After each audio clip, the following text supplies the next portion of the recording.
Welcome to St. Wilfrid's Law College online classes, and our today's topic is Mohandas Karamchand Gandhi, Module 5 में, and we will discuss on three major thoughts of Mahatma Gandhi, and they are ideal state, trusteeship theory and social reforms. We will discuss on three major thoughts of the Gandhi today. And उससे पहले हमने जो इनके major और भी जो thoughts हैं उनको डिस्कस किया, और आज हम कर रहे हैं तीन मेजर जो उनके थॉट्स हैं उन पर हम डिस्कस कर रहे हैं. First of all ideal state के बारे में हमें डिस्कस करना है कि गांधी ने आखिर आइडल स्टेट का एक जो स्टेट होता है उस किस तरह का स्टेट जो है वो एक आइडल स्टेट होगा. ठीक है, फर्स्ट ऑफ ऑल उन्होंने जो मेन पॉइंट्स बताए कि किस तरह का स्टेट होना चाहिए, तो उस पर डिस्कस कर लेते हैं. First of all he believed in stateless society. एक सोसाइटी जो है वो स्टेटलेस होनी चाहिए, मतलब गवर्नमेंट जो होती है वो he believe that state is a physical entity. तो स्टेटलेस सोसाइटी होनी चाहिए. सोसाइटी में जो इंडिविजुअल्स हैं they are not govern by any government. अगर गवर्नमेंट हो भी तो अभी वो लीस्ट गवर्न करे. ठीक है, तो ही बिलीव्ड इन स्टेटलेस सोसाइटी. ठीक है, अच्छा उन्होंने इमेजिन किस तरह का स्टेट किया.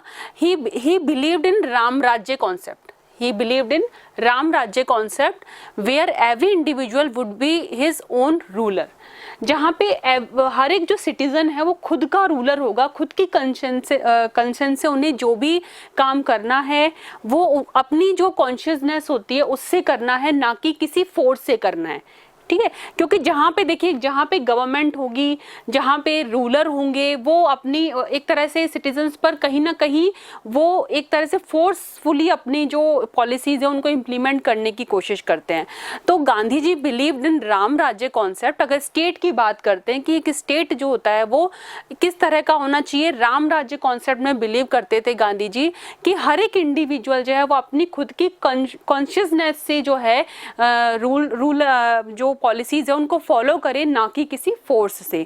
तो ये बहुत इंपॉर्टेंट उनका एक कॉन्सेप्ट रहा आइडियल स्टेट का. तीसरी हम बात करते हैं believed in collective goods not in individual goods.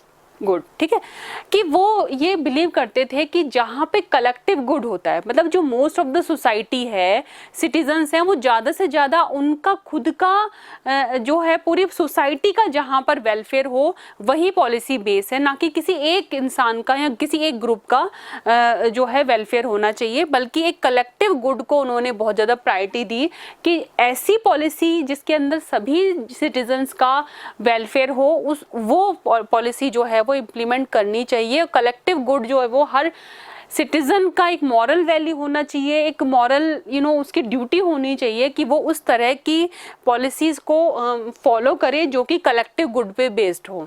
ठीक है, आगे स्टेट की बात करते हैं. उन्होंने क्या बोला कि स्टेट किस तरह का है, तो he believe that state as an soulless machine. इस स्टेट एक फिजिकल एंटिटी होती है. ठीक है, तो स्टेट बनता किससे है. State is the combination of individuals. State तो एक फिजिकल एंटिटी है, तो उसके अंदर वी कैन से कि एक कांस्टेंट जो अगर एंटिटी है तो वो स्टेट है. ठीक है, उसका कोई सोल नहीं है, उसकी कोई फीलिंग्स नहीं है. तो वो बिलीव करते थे कि वो एक सोललेस मशीन है जो कि वी कैन से कि वो उसी तरह के काम करेगी जो कि गवर्नमेंट जो है उस तरह का पॉलिसीज बनाएगी जो कि सभी के लिए बेनिफिशियल हो. ठीक है, आगे बात करते हैं. उनका बिलीव था, ही believe that states base is force not moral values. कि फोर्स पर बेस होता है. जब भी कोई रूलर होते हैं वो अपनी पॉलिसीज को बनाते हैं तो वो चाहे वो इंडिविजुअल्स के लिए बेनिफिशियल हो कि ना हो, लेकिन उन्हें माननी पड़ती हैं वो. तो वो फोर्स पर जो है बेस होती है, ना कि मॉरल वैल्यूज पर. तो उन्होंने हमेशा ही एक स्टेट को क्रिटिसाइज किया इस वे में. ठीक है, बट उनके साथ में एक बहुत बड़ा पॉजिटिव पॉइंट भी ये था कि he was not in favour of complete abolition of state. उन्होंने कभी भी कंप्लीट अबॉलिशन ऑफ स्टेट को बिलीव नहीं किया. उन्होंने ये बोला कि the role of state as an agency for providing security to the people कि स्टेट एक ऐसी एजेंसी का रोल प्ले करे जो कि जो सिटीजन्स हैं उनको सिक्योरिटी प्रोवाइड करे। मतलब कंप्लीट अबॉलिशन, जो एनार्किस्ट होते थे वो लोग ये कहते थे कंप्लीट अबॉलिशन ऑफ स्टेट होना चाहिए, कि स्टेट गवर्नमेंट नाम की कोई चीज़ नहीं होनी चाहिए, ठीक है। लेकिन Gandhi ji believe that not complete abolition, but उन्होंने बोला कि state should work like a agency, that security जो सिटीजन्स की होती है वो बहुत इंपॉर्टेंट होती है। इसीलिए जैसे बॉर्डर्स पर जो सिक्योरिटी होती है वो सिक्योरिटी प्रोवाइड करने की एक एजेंसी बने और वेलफेयरिस्टिक काम करे जहाँ तक हो सके, ठीक है। तो एक इस तरह की एजेंसी के फॉर्म में स्टेट को काम करना है, ना कि फोर्सफुली अपनी पॉलिसीज इम्प्लीमेंट करनी है सिटीजन्स पर, ठीक है। आगे हम बात करते हैं state should be means not as an end. वो एक ही believe that state should be एक instrument by which citizens can fulfil their needs. अपनी नीड्स को, अपनी जो ज़रूरतें हैं, बहुत बेसिक नीड्स हैं, उनको फुलफिल करने के लिए एक इंस्ट्रूमेंट है, ठीक है। वो एक तरह से एंड नहीं है बल्कि वो एक इंस्ट्रूमेंट है जो कि उनको फुलफिल करता है, ठीक है। Government is the best that governs least. He believed that government, एक ऐसी गवर्नमेंट सबसे अच्छी है जो गवर्न एट लीस्ट करे, कम से कम गवर्न करे। जो गवर्नमेंट है उसका काम केवल सिक्योरिटी और वेलफेयरिस्टिक काम करना होना चाहिए, ना कि वो जो सिटीजन्स है उनकी सोशल लाइफ में इंटरफेयर करे। क्योंकि देखिए गांधी जी का जो अपना, क्योंकि हमने पिछले वीडियो में डिस्कस किया कि Gandhi ji believe in truth, non violence. ये एक तरह से फीलिंग्स हैं। जब एक सिटीजन या एक जो इंडिविजुअल है जब वो ट्रुथफुल होगा तो ऑटोमेटिकली वो उसी तरह की जो है काम करेगा जो कि पूरी वेलफेयर सभी के लिए अच्छे हों, ठीक है, सबके लिए वो वेलफेयरिस्टिक हो, इस तरह के काम करेगा। जब हर एक सिटीजन अपने आप में कंप्लीट जो है अच्छे से सोचेगा तो उसके बाद वो कभी भी इस तरह की सोचेगा ही नहीं कि हमें दूसरों का किसी तरह से हार्म करना है। तो जो गांधी जी के बेसिक कॉन्सेप्ट थे वो यही थे कि ट्रुथ और नॉन वायलेंस। नॉन वायलेंस हो गया तो कहीं पे किसी पुलिस फोर्स की ज़रूरत नहीं पड़ेगी, क्योंकि अगर हर एक इंडिविजुअल, हर एक सिटीजन ऑफ इंडिया अगर वो दूसरों के लिए नॉन वायलेंट एटीट्यूड रखता है तो कभी भी पुलिस की ज़रूरत नहीं पड़ेगी। तो वो इस तरह की स्टेट में बिलीव करते थे जहाँ पे कोई रूल ही ना हो, जो रूल लोग जो हैं वो अपनी कॉन्शियसनेस से और उसी तरह के काम करें जो सबके लिए अच्छे हों, ठीक है। आगे बात करते हैं, उन्होंने क्या बोला कि गवर्नमेंट ऐसी बेस्ट होती है जो कि कम से कम गवर्न करे। देन उन्होंने सपोर्ट किया डिसेंट्रलाइज्ड पॉलिटी, ठीक है। उन्होंने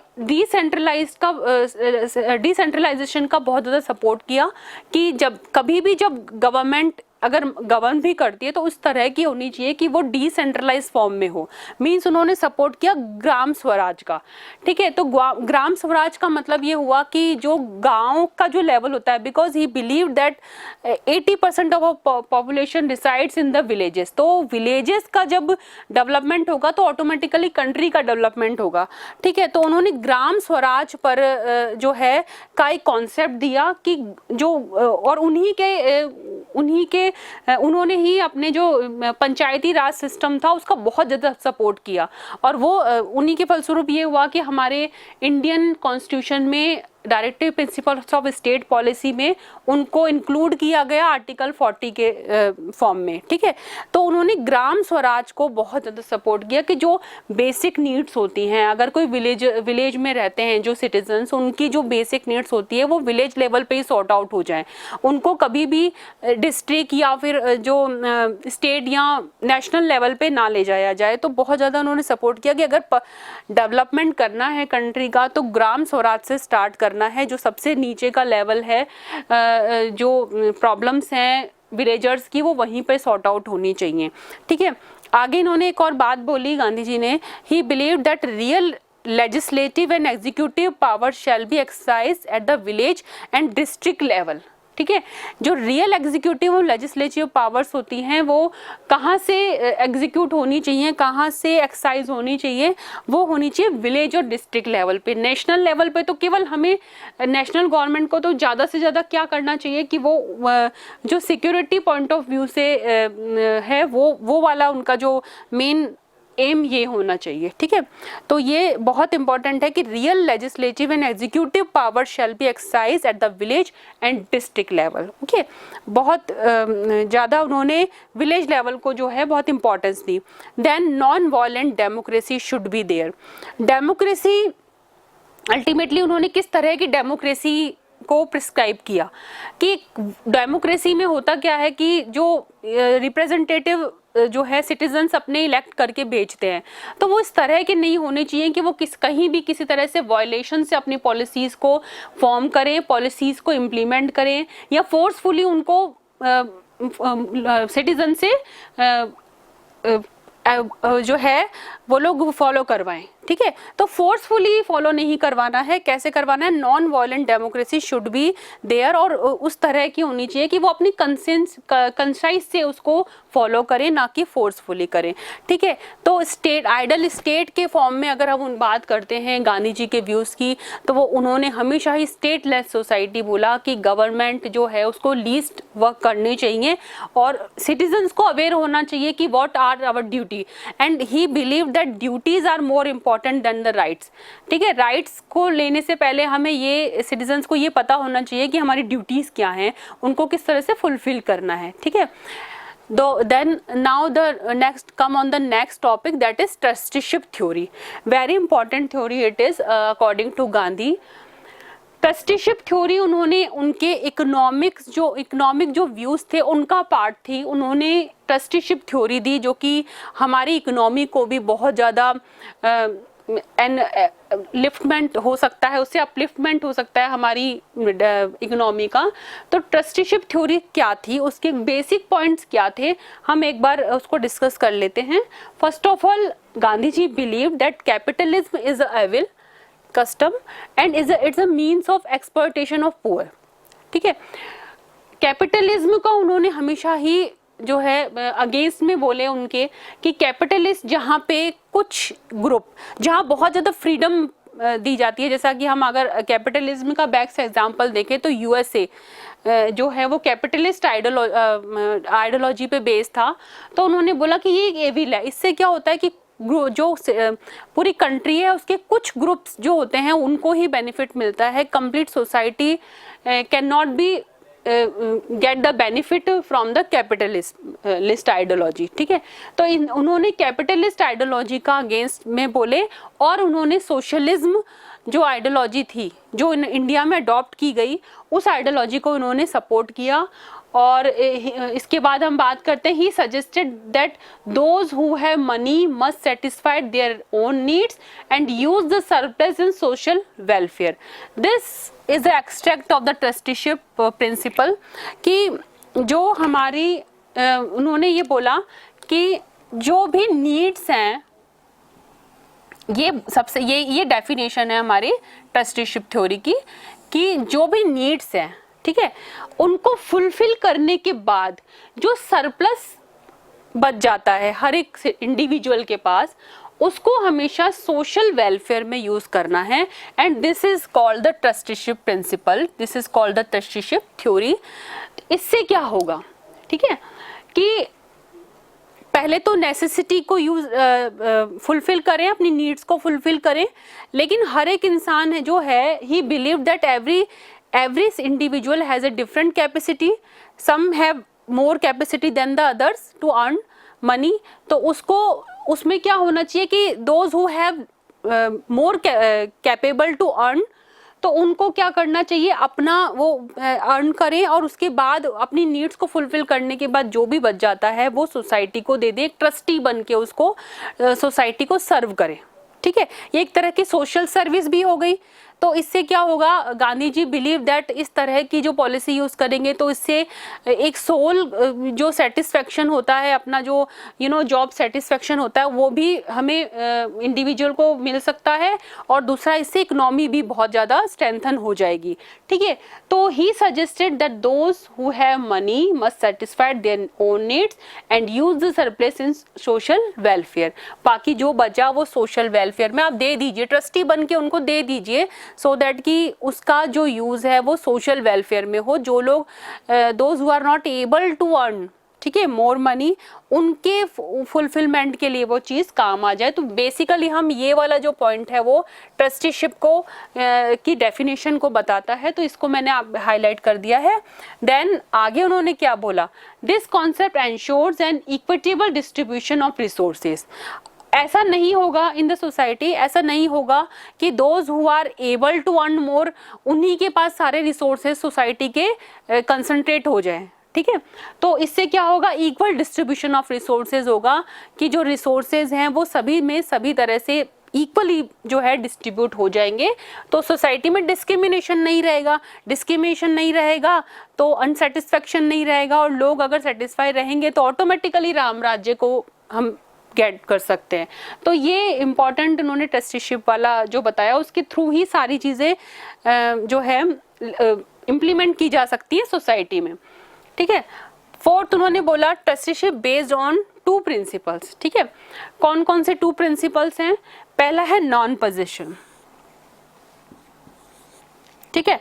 नॉन पोजीशन यानी कि हमें जो मटेरियलिस्टिक जो थिंग्स हैं उनमें बहुत ज़्यादा पोजेसिव उनके लिए नहीं होना चाहिए, तो नॉन पोजेशन हो जाएगा। बिकॉज हमें पता है कि हमारी नीड्स फुलफिल होने के बाद जो भी सरप्लस बच रहा है हमारे पास वो हमें सोसाइटी को देना है, तो नॉन पोजेशन वाली फीलिंग आ जाएगी।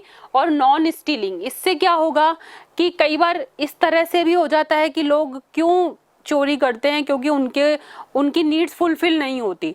तो जब सोसाइटी के कुछ लोग जो कि they are more capable to earn money, तो वो क्या करेंगे, जब अपनी सरप्लस प्रॉपर्टी को सोसाइटी को दे देंगे तो नॉन स्टीलिंग वाली भी फीलिंग आ जाएगी। और नॉन स्टीलिंग पर भी ट्रस्टीशिप बेस है कि कभी भी इस तरह की सिचुएशन ही नहीं आएगी कि लोगों को किसी तरह से चोरी करनी पड़े या कुछ और उनको वेज यूज करने पड़े मनी के लिए, ठीक है।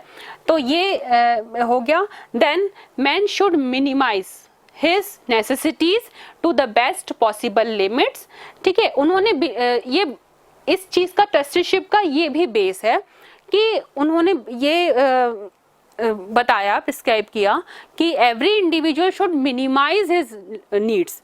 अपनी जो ज़रूरतें हैं उनको थोड़ा सा कम करें तो हम सोसाइटी के लिए बहुत कुछ कर सकते हैं, ठीक है। तो अपनी नीड्स हैं उनको मिनिमाइज कर दीजिए, और उससे क्या होगा कि जितनी पॉसिबल लिमिट तक कर सकते हैं, ठीक है। देखिए गांधी जी तो खुद अपने आप में हम जब बात करते हैं उनकी, तो वो तो बिल्कुल ही जो उनका जो लिविंग स्टाइल था वो इस तरह का था कि सोसाइटी के लिए ही वो जिए, ठीक है। लेकिन हम उनकी तरह नहीं, तो कुछ वे में जो इंडिविजुअल्स है they are use their the idea of Gandhi, कि कुछ तरह से हम उनका आइडिया को इम्प्लीमेंट कर सकते हैं, ठीक है। तो आगे हम बात करते हैं नेक्स्ट पॉइंट की। Man should not possess property more than his necessity. He believed that man should not possess property more than his necessity या limit, कि उनको अपनी ज़रूरत से ज़्यादा जो है इंडिविजुअल्स को कभी भी possess नहीं करना चाहिए, और जितना ज़रूरत है उनको उतनी ही अपने पास उनको प्रॉपर्टी रखनी चाहिए, so that कि जो एक्स्ट्रा प्रॉपर्टी है या मनी है वो सोसाइटी के यूज़ के लिए यूज़ की जा सकती है, ठीक है।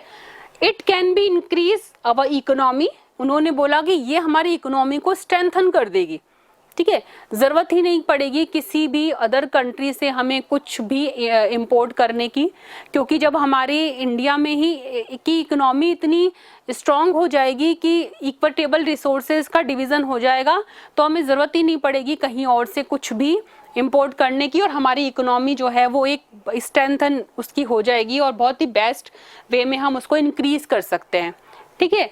आगे नेक्स्ट पॉइंट जो उन्होंने बताया वो every person is a different ability, those who are able to earn more money they should help others, ठीक है। उनको ये था कि इससे एक फीलिंग और आती है कि जब हमारे पास ज़्यादा कैपेसिटी है अर्न करने की, तो क्यों ना उस कैपेसिटी को हम सोशल वेलफेयर में यूज़ करें। तो ये बहुत ही इम्पॉर्टेंट ट्रस्टीशिप का प्रिंसिपल है जो गांधी जी ने अपनी पूरी लाइफ में बहुत ही कंक्लूजन उसका अच्छे से निकाला, और ये बोला कि ट्रस्टीशिप थ्योरी अगर यूज़ हो जाए तो इकोनॉमी जो है इंडिया की वो बहुत ज़्यादा स्ट्रॉन्ग हो जाएगी, तो पुअर और जो रिच है उसका डिफरेंस बहुत कम हो जाएगा, तो बहुत ही बेनिफिट मिलेगा उसका सोसाइटी को। तो हम ये देख सकते हैं कि हमने अभी तक दो मेन थॉट्स पे बात कर ली, आइडल स्टेट और trusteeship theory. Now the third one is social reforms. Gandhi ji ने सोशल सिस्टम किस तरह का बताया, ठीक है। तो वो सोशल सिस्टम जो है वो कैसा होना चाहिए, सो दैट कि सोसाइटी जो है वो अपने आप को, जो इंडिविजुअल्स हैं they can grow up in the society. तो उस तरह का सोशल रिफॉर्म उन्होंने बताया। तो हम उनकी बात कर लेते हैं एक बार पॉइंट वाइज। सबसे पहले उन्होंने बात की वर्ण सिस्टम की, ठीक है। देखिए वर्ण सिस्टम की जब हम बात करते हैं तो हमारे एंशिएंट टाइम से एक वर्ण सिस्टम चला आ रहा है, ठीक है। मनु को जब हमने स्टडी किया था, जो हमारा सबसे फर्स्ट थॉट थे, जो थिंकर थे उनको पढ़ा हमने मनु को। तो जो हमारे एंशिएंट टाइम से जो 4 वर्ण चले आ रहे हैं, 4 वर्णास are there. First of all Brahmin, Kshatriya, Vysya and शूद्र, ठीक है। जब इनकी बात करते हैं तो एंशिएंट टाइम से हम वर्ण सिस्टम मनुस्मृति में डिस्क्राइब किया गया। तो it was based on the birth, ठीक है। बर्थ पर बेस था कि अगर ब्राह्मण जो फैमिली है उसमें किसी ने बर्थ लिया है तो वो ब्राह्मण ही रहेगा, चाहे उसमें एबिलिटी हो या ना हो, या चाहे वो एजुकेशन लेने के लिए एबिलिटी हो या ना हो, लेकिन उसे ब्राह्मण में ही रहना पड़ेगा। Kshatriya those who are responsible for defence of any state और कंट्री, क्षत्रिय जो है डिफेंस के लिए रेस्पॉन्सिबल होते हैं। Vaishya they are responsible to conduct the trade in the society, and shudras they are actually responsible to service of the 3 upper classes, okay। तो ये शूद्रास का ये ड्यूटी थी, ठीक है। इनकी ड्यूटी है एजुकेशन प्रोवाइड करना and to perform the religious works. ब्राह्मण की ड्यूटी थी रिलीजियस वर्क और सोसाइटी में एजुकेशन को स्प्रेड करना, ठीक है। बाकी 3 हम डिस्कस कर लिए। इसके बाद उन्होंने, गांधी जी का क्या पर्सपेक्टिव था, ठीक है। ये तो हो गया हमारा वर्ण सिस्टम। गांधी जी का जो व्यू था, पर्सपेक्टिव था, वो ये था कि वर्ण system should based on ability not on birth, ठीक है। उन्होंने ये बोला कि जो वर्ण सिस्टम है वो कभी भी एबिलिटी पे बेस्ड होना चाहिए, बर्थ पे नहीं होना चाहिए। उन्होंने ये बोला कि एवरी पर्सन, देखो उन्होंने डिस्ट्रीब्यूशन को तो सपोर्ट किया कि 4 वर्णास शुड बी देयर, ठीक है। बट उन्होंने उसका जो बेस है वो बर्थ को ना बोल के एबिलिटी को बताया, ठीक है। देखो बर्थ पर बेस होना का मतलब है कि अगर ब्राह्मण कुल में बर्थ हुआ है किसी इंडिविजुअल का तो वो ब्राह्मण ही रहेगा, ठीक है। क्षत्रिय में हुआ है तो क्षत्रिय ही डिफेंस के लिए रेस्पॉन्सिबल है। लेकिन कभी समटाइम्स ऐसा भी हो सकता है कि किसी एक पर्टिकुलर क्लास में जो है वर्ण में बर्थ लेने के बाद उसके किसी इंडिविजुअल में वो वाली कैपेसिटी ना हो, वो वाले एट्रीब्यूट्स ना हो जो उस वर्ण के हैं। तो उन्होंने यही बोला गांधी जी ने कि वर्ण system should be based on ability not on birth, birth पे नहीं एबिलिटी पे। उन्होंने वर्ण सिस्टम का सपोर्ट क्यों किया, क्योंकि इससे क्या होता है कि वर्क डिवीजन होने से एक बहुत ज़्यादा परफेक्शन आ जाता है सोसाइटी में काम करने का, क्योंकि हर एक जो है वो अपनी कैपेसिटी के अकॉर्डिंग काम करेगा तो परफेक्शन आ जाएगा सोसाइटी में। तो वर्ण सिस्टम को सपोर्ट किया, लेकिन not on birth but based on the ability, ठीक है। देखिए नेक्स्ट बात उन्होंने बोली, people should work according to their ability. अगर कोई क्षत्रिय फैमिली में किसी का बर्थ हुआ है और वो बहुत ज़्यादा एजुकेशन में उसकी इंटरेस्ट है ना, और रिलीजियस वर्क में उसकी इंटरेस्ट है, तो ऐसा नहीं है कि वो यहाँ पर ब्राह्मण के काम नहीं कर सकता, ठीक है। तो वो यहाँ पर गांधी जी ने सपोर्ट किया कि अगर क्षत्रिय में किसी का इंडिविजुअल का बर्थ हुआ है और वो ब्राह्मण में एजुकेशन गेट करना चाहता है, सोसाइटी को एजुकेशन देना चाहता है, तो ही और शी शुड डू दैट, ठीक है। तो यहाँ पर उन्होंने बोला कि अपनी एबिलिटी के अकॉर्डिंग काम करिए, तो इससे वर्क परफेक्शन आता है, सोसाइटी में बहुत ज़्यादा परफेक्शन क्रिएट होता है, ठीक है। No discrimination should be there in the society. उनका जो सोशल सिस्टम था, गांधी जी का जो सोशल सिस्टम था वो कभी भी डिस्क्रिमिनेशन पे बेस्ड नहीं था। कहीं पर भी इंफीरियर और सुपीरियर की जो कॉम्प्लेक्स होती है वो नहीं होनी चाहिए। वो चीज़ आगे उन्होंने बताई कि inferior and superior complex should not be there in the society. ठीक है, सोसाइटी के अंदर इंफीरियर और सुपीरियर की कॉम्प्लेक्स नहीं आना चाहिए कि इस तरह से, क्योंकि पहले इस तरह का माना जाता था मनुस्मृति में, जो हम बहुत एंशिएंट टाइम की बात करते हैं, तो ब्राह्मण को सबसे अपर क्लास माना जाता था। देन उसके बाद जिनका नंबर आता था वो क्षत्रिय, देन वैश्य, और शूद्र जो थे वो सबसे वी कैन से कि लोअर क्लास कास्ट मानी जाती थी। शूद्र को जो है इन तीनों वर्णास की सर्विस करना होता था, तो उनका जो क्लास था उनके साथ बहुत ज़्यादा डिस्क्रिमिनेशन किया जाता था। तो गांधी जी ने इसका बिल्कुल अगेंस्ट में बोला। उन्होंने बोला कि इस तरह का इंफीरियर और सुपीरियर कॉम्प्लेक्स नहीं आना चाहिए, अदरवाइज जो कैपेसिटी इंडिविजुअल्स में है वो काम नहीं कर पाएंगे। ठीक है, तो ये नहीं होना चाहिए सोसाइटी में। आगे बात करते हैं अबॉलिशन ऑफ अनटचेबिलिटी। ठीक है, अनटचेबिलिटी जो कि बहुत ज़्यादा इंडियन सोसाइटी के अंदर अनटचेबिलिटी का बहुत ज़्यादा यूज़ किया जाता था सोसाइटी में। बहुत पहले की बात करें हम, डॉक्टर अंबेडकर ने भी इसके लिए बहुत काम किया कि जो शूद्र होते थे, जो दलित हैं, जो शेड्यूल कास्ट हैं, उनके साथ डिस्क्रिमिनेशन किया जाता था। वे लोग मंदिर वगैरह में नहीं जा सकते थे, वेल से जो है अपना पानी वगैरह नहीं ले सकते थे, तो वो बहुत ज़्यादा डिस्क्रिमिनेशन किया जाता था। तो उन्होंने अबॉलिशन ऑफ अनटचेबिलिटी का बहुत सपोर्ट किया, और इवन ये हमारे आर्टिकल 17 के थ्रू हमारे कॉन्स्टिट्यूशन में भी इसको एक लॉ बना दिया गया कि जो भी इस तरह का अगर करता है तो उसके लिए कोई लीगल पनिशमेंट भी जो है दी जानी चाहिए। ठीक है, तो इसका उन्होंने बहुत ज़्यादा वॉयलेशन ऑफ अनटचेबिलिटी किया कि वो नहीं होना चाहिए, क्योंकि इससे क्या होगा, सोसाइटी में इन्फीरियर कॉन्फ्लिक्ट्स आ जाएगा। जो शेड्यूल कास्ट हैं, जो दलित हैं, उन लोगों में, तो हमारी सोसाइटी कंप्लीट डेवलपमेंट की ओर नहीं जा पाएगी।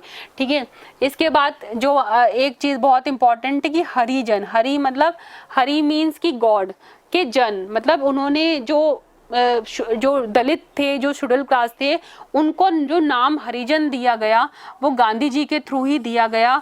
उन्होंने ये बोला कि इन लोगों को जो है एक तरह से ये गॉड ने ही इन्हें भी बनाया है, तो उन्होंने उनको हरिजन नाम दिया और इक्वलिटी लाने की कोशिश की सोसाइटी में। ठीक है, आगे जो उन्होंने सोशल व्यूज में बहुत इंपॉर्टेंट बात कही वो थी communal harmony should be there in the society. Communal harmony should be there in the society. वो कभी भी नहीं बोलते थे कि हिंदू, मुस्लिम, सिख, ईसाई and all communities are there in the Indian society. तो उन्होंने बोला कि कम्युनल हार्मनी पे बेस होनी चाहिए, ना कि डिस्क्रिमिनेशन पे। ठीक है, हर एक रिलीजन जो है वो अपनी खुद की इम्पोर्टेंस रखता है, तो एवरी रिलीजन इज रेस्पेक्टफुल। हर एक रिलीजन को रेस्पेक्ट करना चाहिए उसकी क्योंकि बेसिक आइडिया जो है वो हर एक रिलीजन का सेम है। ठीक है, तो उन्होंने ये बोला कि जो भी हमारे इंडिया में, क्योंकि कम्युनिटीज़ बहुत ज़्यादा थी स्टार्टिंग से ही, है ना, तो उसमें उनको जो कम्युनल हार्मनी है वो बहुत इम्पॉर्टेंट है सोसाइटी में टू डेवलप द सोसाइटी। तो ये सोसाइटी होनी चाहिए। और वो खुद भी he was against the two nation theory. वो खुद भी टू नेशन थ्योरी जो पार्टीशन हुआ इंडिया का 1947 में, उसके कंप्लीट अगेंस्ट में थे, क्योंकि उन्होंने ये बोला कि ये पार्टीशन जो है वो कम्युनल जो आइडियोलॉजी है उस पर बेस है, दैट वाज नॉट फेयर। और वो कंप्लीटली अगेंस्ट है टू नेशन थ्योरी के, जो इंडिया और पाकिस्तान की जो टू नेशन डिवाइड हो गए उसका उन्होंने कभी भी सपोर्ट नहीं किया। ठीक है, आगे अगर हम उनके सोशल थॉट्स की बात करें तो उन्होंने अपलिफ्टमेंट ऑफ वुमेन बोला। ठीक है, बहुत सपोर्ट किया उन्होंने कि जो सोसाइटी अगर सोशल सिस्टम को सोशल रिफॉर्म करने हैं, सोशल सिस्टम को अपलिफ्टमेंट करना है, डेवलप करना है, तो वुमेन जो होती हैं सोसाइटी में उनका डेवलपमेंट, अपलिफ्टमेंट करना बहुत ज़रूरी है। जो डिस्क्रिमिनेशन वुमेन और मैन के बीच में किया जा रहा था सोसाइटी में उस समय, तो उन्होंने उसका कंप्लीट अगेंस्ट बोले। उन्होंने बोला कि जहाँ पे अगर गर्ल चाइल्ड को भी डेवलप होने के जो है नहीं दिया जाएगा, वहाँ वो सोसाइटी कभी भी डेवलप नहीं हो पाएगी। तो उन्होंने बहुत सारे डिस्क्रिमिनेशन जो सोसाइटी में हो रहे थे, वुमेन के अगेंस्ट हो रहे थे, तो उन्होंने उन सभी को और इवन उनके जो खुद के आश्रम्स थे उनमें भी बहुत सारी जो वुमेन थी वो वो लोग आए और वहाँ पे उन्होंने उनके साथ बहुत ही ज़्यादा मतलब गांधी जी के साथ उन्होंने मिलकर काम किया। तो अपलिफ्टमेंट ऑफ वुमेन अगर होगा तो वो सोशल रिफॉर्म होगा और सोसाइटी ऑटोमेटिकली ग्रो करेगी। ठीक है, उन्होंने कुछ इविल कस्टम्स को भी उन्होंने अगेंस्ट बोला। उन्होंने सबसे पहले चाइल्ड मैरिज नहीं होनी चाहिए, दूसरा पर्दा प्रथा जो चल रही थी, पर्दा जो बहुत ज़्यादा वुमेन के लिए बहुत कंपल्शन था, वो पर्दा रखना, पर्दा प्रथा जो थी उसके भी उन्होंने अगेंस्ट बोला। तो और एजुकेशन ऑफ वुमेन है ना, he was in support of education of women, कि वुमेन के लिए, गर्ल चाइल्ड जो है उनके लिए, वुमेन के उनके लिए एजुकेशन का एक स्पेशल प्रोविज़न होना चाहिए सो दैट कि वो खुद भी ग्रो कर सके। और जब एक वुमेन अगर घर में एजुकेटेड है तो वो ऑटोमेटिकली उसकी जो फैमिली है उसको बहुत अच्छी एजुकेशन और बहुत अच्छी वर्च्यूज़ वैल्यूज़ दे पाएगी। ठीक है, तो कुछ एविल कस्टम्स का उन्होंने सपोर्ट किया जिसमें चाइल्ड मैरिज हो गई, पर्दा प्रथा हो गया, ये सब चीज़ें। ठीक है, आगे उन्होंने बोला, उन्होंने एक सपोर्ट किया कि सोसाइटी के अंदर basic education should be like that it can be beneficial for physical and mental development. Basic education को उन्होंने सपोर्ट किया।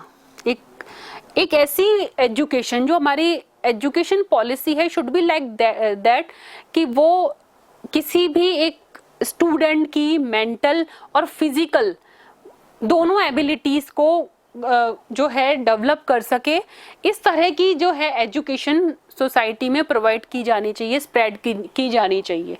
ठीक है, फिजिकल में उन्होंने फिजिकल लेबर, हमने पहले भी डिस्कस किया कि फिजिकल लेबर को उन्होंने बहुत इंपॉर्टेंस दी कि जो स्टूडेंट्स फिजिकली स्ट्रॉन्ग हैं वो हमेशा क्या करेंगे, वो फिजिकली स्ट्रांग है तो वो इंडिपेंडेंट बन पाएंगे, किसी पे डिपेंड नहीं रहेंगे। ठीक है, दूसरा मेंटल हेल्थ के लिए उनको मेंटल डेवलपमेंट के लिए उनको क्या किया जाए, उनके अंदर इंडियन जो वर्च्यूज़ हैं, उनके अंदर जो मॉरल वैल्यूज़ हैं वो फुलफिल किए जाएं सो दैट कि उनकी मेंटल जो डेवलपमेंट है वो भी हो पाए। तो एक बेसिक एजुकेशन, उनके जो जो करेक्टर एजुकेशन होती है वो भी बहुत इंपॉर्टेंट है, that should be provide to the students also. उन्होंने ये बोला character building education provided by the government, या जो इंस्टीट्यूशंस हैं उनके थ्रू एक करेक्टर बिल्डिंग एजुकेशन भी प्रोवाइड की जानी चाहिए सो दैट कि उनके पास केवल एक वी कैन से कि बुकिश एजुकेशन ही ना हो, बल्कि कुछ एक करेक्टर वाइज भी उनके पास एजुकेशन हो तो वो ऑटोमेटिकली डेवलप करेंगे। ठीक है, आगे उन्होंने सोसाइटी में डेवलपमेंट के लिए, रिफॉर्म के लिए बोला कि technical education should be provided. Technical education का मतलब है कि कुछ ना कुछ जो है इस तरह का टेक्निकल स्किल आ जाए, क्योंकि उनके जब हम गांधी जी का हम बात करते हैं बिफोर 1947, तो he believe in the small cottage industries. उन्होंने बहुत ज़्यादा सपोर्ट किया कि हर एक के हाथ में कुछ ना कुछ इस तरह के स्किल होने चाहिए कि वो कभी किसी पर डिपेंड नहीं रहे। केवल बुकिश एजुकेशन ले ली और हमारे पास कोई स्किल नहीं है, ठीक है, तो फिर हम क्या करेंगे, हम हमेशा जो है बहुत ज़्यादा इंडिपेंडेंट नहीं हो पाएंगे। ठीक है, तो अगर कोई टेक्निकल स्किल है, कोई भी वी कैन से हाथ का हुनर है, तो उससे हम जो है कभी हमेशा ही इंडिपेंडेंट रहेंगे, किसी पे डिपेंड नहीं रहेंगे। ठीक है, तो बहुत सारी चीज़ों में उन्होंने टेक्निकल एजुकेशन को सपोर्ट किया है। तो उस तरह से स्किल डेवलपमेंट जो एजुकेशन है should be education like that is beneficial for skill development of the students. ठीक है, then other than social reform के अंदर ही हमने देखा मदर टंग को उन्होंने बहुत इंपॉर्टेंस दी। जो हमारी मदर टंग हिंदी लैंग्वेज जो थी हमारी, या जो भी हर इंडिविजुअल की जो मदर टंग होती है उसको बहुत इंपॉर्टेंस दी उन्होंने, और ये बोला कि mother tongue should be the medium of education. Education का जो मीडियम है वो मदर टंग होना चाहिए सो दैट कि जो स्टूडेंट्स हैं वो उनको इजीली समझ में आए और उन्हें मतलब एक फोर्सफुली एजुकेशन लेनी ना पड़े, बल्कि उनको मदर टंग में जो है वो ज़्यादा कंफर्टेबल होते हैं स्टूडेंट्स। तो उस तरह की जो एजुकेशन है वो उनको प्रोवाइड होनी चाहिए, जो कि किस मीडियम में होनी चाहिए, मदर टंग के मीडियम में होनी चाहिए। ठीक है, तो ये गांधी जी के बहुत इंपॉर्टेंट 3 थॉट्स के बारे में आज हमने डिस्कस किया, जिनमें हमने आइडल स्टेट को देखा, ट्रस्टीशिप थ्योरी को और सोशल रिफॉर्म्स को। ठीक है, तो ऑलमोस्ट गांधी के जो अभी हमने जितने भी थॉट्स पढ़े वो सभी इम्पॉर्टेंट हैं और एग्जाम पर्सपेक्टिव से अगर हम देखें तो किसी भी तरह का जो है क्वेश्चन इसमें से आ सकते हैं। ट्रस्टीशिप में एक स्मॉल जो है क्वेश्चन भी आ सकते हैं और एक डिटेल्ड क्वेश्चन भी आ सकते हैं। तो these are the very important topics of Gandhi and thank you for watching.